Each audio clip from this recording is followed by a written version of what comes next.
Om Sai Namo Namaha. Shri Sai Namo Namaha. Jaya Jaya Sai Namo Namaha. Sadguru Sai Namo Namaha. Chapter 14.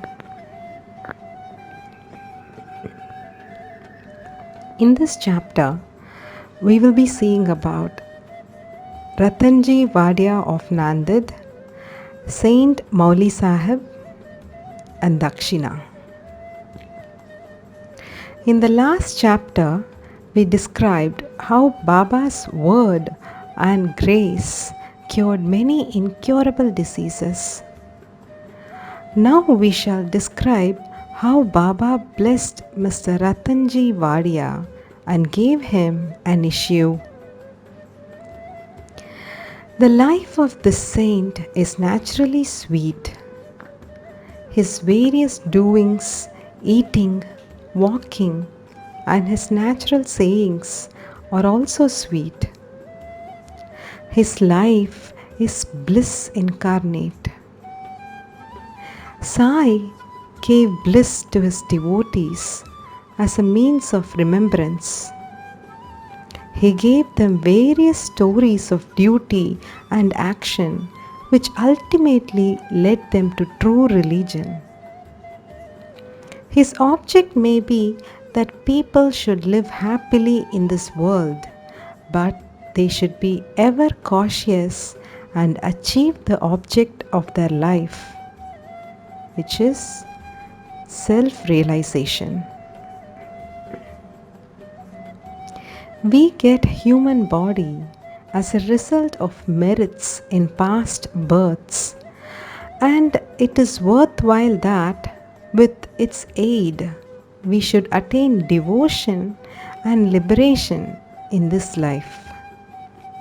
So we should never be lazy but always be on the alert to gain our goal of life.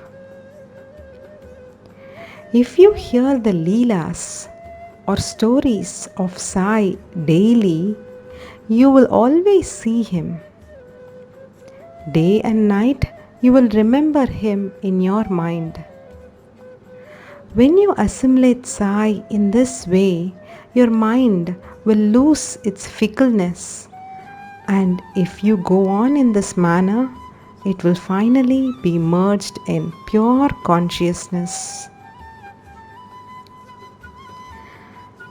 Ratanji of Nanded. Now, let us come to the main story of this chapter. In Nanded, in the Nizam state, there lived a Parsi mill contractor and trader by name Ratanji Shapurji Wadia. He had amassed a large amount of money and had acquired fields and lands. He had cattle, horses, and conveyance and was very prosperous. In all outward appearances, he looked very happy and contented, but inwardly he was not so. Providential dispensation is that no one in this world is completely happy, and rich Ratanji was no exception to this. He was liberal and charitable, gave food and clothing to the poor, and helped all in various ways. The people took him to be a good and happy man, but Ratanji thought himself miserable as he had no issue, male or female, for a long time. Just as Kirtan or singing glories of the Lord without love or devotion, or song without rhythmical accompaniments, Brahmin without the sacred thread, or proficiency in all arts without common sense, or pilgrimage without repentance, and ornamentation without a necklace are futile and useless, so is a householder without an issue.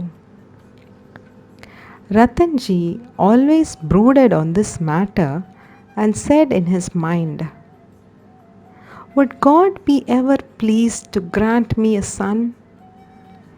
He thus looked morose and did not relish his food. Day and night he was enveloped with anxiety as to whether he would ever be blessed with a son. He had a great regard for Das Ganu Maharaj. He saw him and opened his heart before him. Das Ganu advised him to go to Shirdi, take Baba's darshan, fall at his feet and seek his blessing and pray for an issue. Ratanji liked the idea and decided to go to Shirdi. After some days, he went to Shirdi, took Baba's darshan and fell at his feet. Then, opening a basket, he took out a beautiful garland of flowers and placed it around Baba's neck and offered him a basket of fruits. With reverence, he then sat near Baba and prayed to him, saying, "Many persons who find themselves in difficult situations come to you and you relieve them immediately. Hearing this, I have anxiously sought your feet. Please do not disappoint me." Sai Baba then asked him for a dakshina of ₹5, which Ratanji intended to give, but added that he had already received ₹314 from him and that he should pay the balance only. Hearing this, Ratanji was rather puzzled. He could not make out as to what Baba meant. That was the first time he thought that he had come to Shirdi, and how was it that Baba said that he had earlier got ₹314 from him? He could not solve the riddle.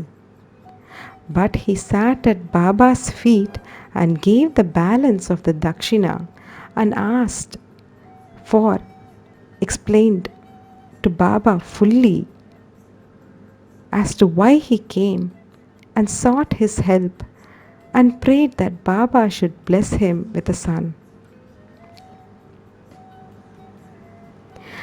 Baba was moved and told him not to worry, and thence onward his bad days had ended. He then gave him Uddi, placed his hand on his head and blessed him, saying that Allah or God would satisfy his heart's desire. Then, after taking Baba's leave, Ratanji returned to Nanded and told Das Ganu everything that took place at Shirdi. He said that everything went on well there, that he got Baba's darshan and blessings with prasad, but there was one thing which he could not understand. Baba said to him that he had got ₹314 before. Please explain as to what Baba meant by this remark. He said to Das Ganu, "I never went to Shirdi before, and how could I give him the sum to which Baba referred?" To Das Ganu too, it was a puzzle, and he thought much over it for a long time. Some time afterwards, it struck him that Ratanji had received some days ago a Mohammedan saint by name Mauli Sahib in his house and had spent some money for his reception. This Mauli Sahib was a well-known saint of Nanded and worked as a porter. When Ratanji decided to go to Shirdi, this Mauli Sahib turned up at Ratanji's house. Ratanji knew him and loved him, so he gave a small party in his honor. Das Ganu got from Ratanji the memo of expenses of this reception, and everybody was wonderstruck to see that the expenses amounted to exactly rupees 314, nothing more, nothing less. They all came to know that Baba was omniscient, that though he lived in Shirdi, he knew what happened outside, far away from Shirdi. In fact, he knew the past, present, and future and could identify himself with anybody. In this particular instance, how could he know the reception given to Mauli Sahib and the amount spent therefore, unless he could identify himself with him and be one with him? Ratanji was satisfied with this explanation, and his faith in Baba was confirmed and increased. In due time, he was blessed with a son, and his joy knew no bounds. It is said that he had in all a dozen issues, out of which only 4 survived. In a footnote towards the end of this chapter, it is stated that Baba told Rao Bahadur Hari Vinayak Sate, after the death of his first wife, to remarry and that he would get a son. R.B. Sate married second time. The first 2 issues by this wife were daughters, and he therefore felt very despondent. But the third issue was a son. Baba's word did come true, and he was satisfied. Dakshina. Now we shall close this chapter with a few points about Dakshina. It is a well-known fact that Baba always asked for Dakshina from people who went to see him. Somebody may ask a question. If Baba was a fakir and perfectly non-attached, why should he ask for Dakshina and care for money? We shall consider this question broadly now. First, for a long time, Baba did not take anything. He stored burnt matches and filled his pocket with them. He never asked anybody for anything, whether he be a devotee or otherwise. If anybody placed before him a paisa or 2, he purchased oil or tobacco. He was fond of tobacco, for he always smoked a beedi or chillim, or also called an earthen pipe. Then some persons thought that they should not go to saints empty-handed, and therefore placed some copper coins before Baba. If a paisa was placed before him, he used to pocket it. If it was a 2 paisa coin, it was returned immediately. Then, after Baba's fame had spread far and wide, people began to flock in numbers, and Baba began to ask Dakshina from them. It is said in the Shruti Veda that puja of the gods is not complete unless a golden coin was offered. If a coin was necessary in the puja of the gods, why should it be not so in the puja of the saints also? Ultimately, the Shastras laid it down that when one goes to see God, king, saint, or guru, he should not go empty-handed. he should offer something, preferably money. In this connection, we may notice the precepts recommended by the Upanishads. The Brihadaranyaka Upanishad says that the Lord Prajapati advised the gods, men, and demons by one letter, Da. The gods understood by this letter that they should practice Dhamma, that is, self-control. The men thought or understood that they should practice Dana, that is, charity. The demons understood that they should practice Daya, that is, compassion. To men, charity or giving was recommended. The teacher in the Taittiriya Upanishad exhorts his people to practice charity and other virtues.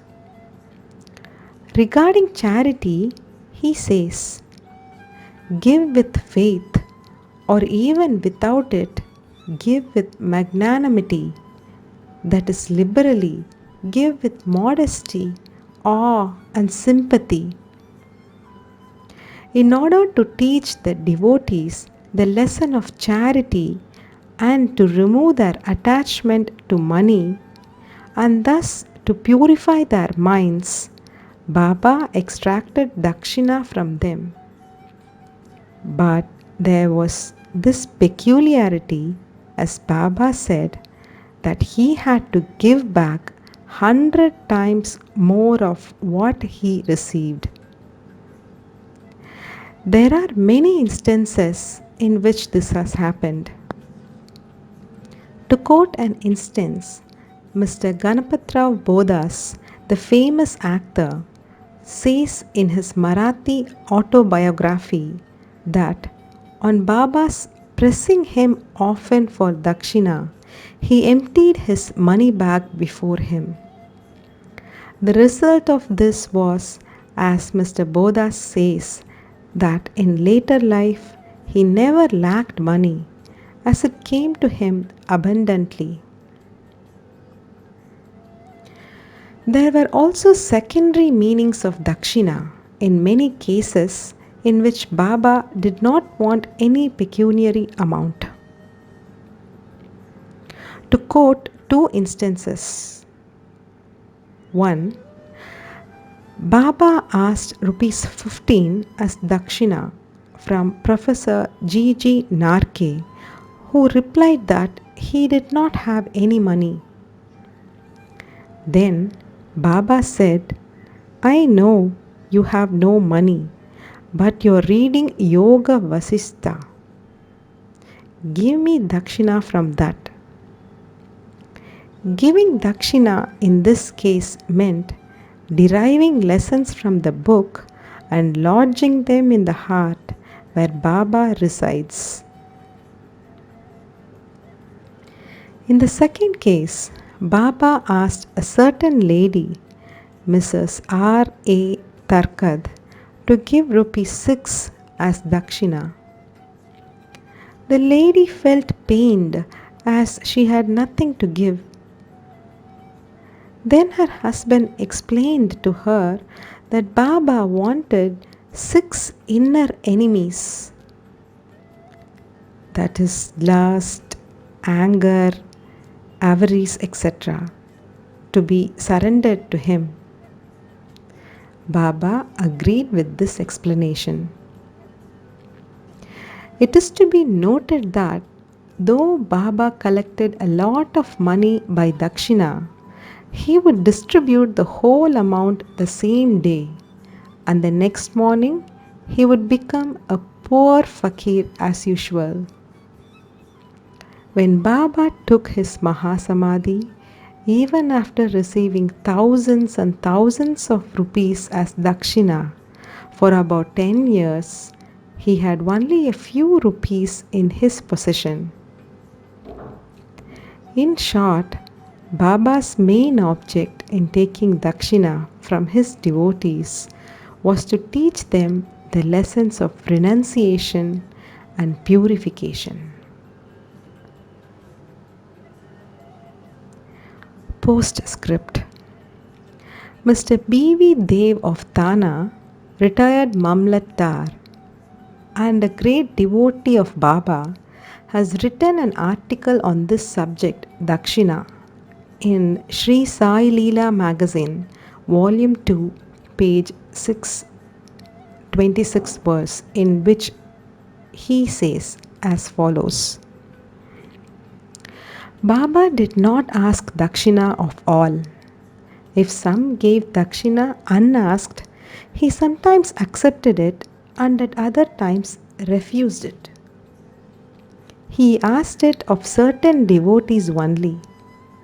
He never demanded it from those devotees who thought in their minds that Baba should ask for it and then they should pay it. If anybody offered it against his wish, he never touched it, and if he kept it there, he asked him to take it away. He asked for small or big amounts from devotees according to their wish, devotion, and convenience. He asked it even of women and children. He never asked of all the rich for it, nor of all the poor. Baba never got angry with those of whom he asked dakshina and who did not give it. If any dakshina was sent through some friend who forgot to hand over the same to Baba, he reminded him of it and made him pay it. On some occasions, Baba used to return some sum from the amount tendered as dakshina and ask the donor to guard it or keep it in his shrine for worship. This procedure benefited the donor or devotee immensely. If anybody offered more than he originally intended to give, he returned the extra amount. Sometimes he asked of some more dakshina than what they originally intended to give, and if they had no money, asked them to beg or borrow from others. Of some, he demanded dakshina 3 or 4 times a day.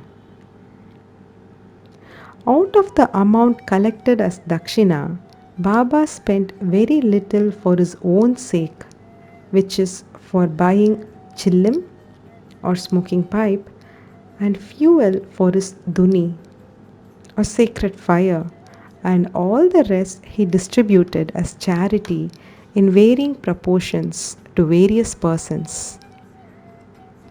All the paraphernalia of Shirdi Sansthan was brought by various rich devotees at the instance and suggestion of Radha Krishna Mai. Baba always used to get wild and scolded those who brought any costly and rich articles. He said to Mr. Nana Sahib Chandorkar that all his property consisted of one coupon or codpiece, one stray piece of cloth, one kafni, and a tumbrel or tin pot, and that all the people troubled him with bringing all these unnecessary costly articles. Women and wealth are the two main obstacles in the way of our paramartha, spiritual life, and Baba had provided in Shirdi 2 institutions, which is Dakshina and Radha Krishna Mai, for whenever they came to him, he demanded dakshina from them and asked them to go to the school or Radha Krishna Mai's house. If they stood these 2 tests well, That is, if they showed that they were free from attachment for women and wealth, their progress in spirituality was rapid and assured by Baba's grace and blessings. Mr. Dev has also quoted passages from the Gita and Upanishads and shown that charity given in a holy place or to a holy personage conduces to the donor's welfare. What is more holy than Shirdi and its presiding deity, Sai Baba? Bow to Shri Sai, peace be to all. Om Shri Sachidananda Sadguru Sainath Maharaj Ki Jai.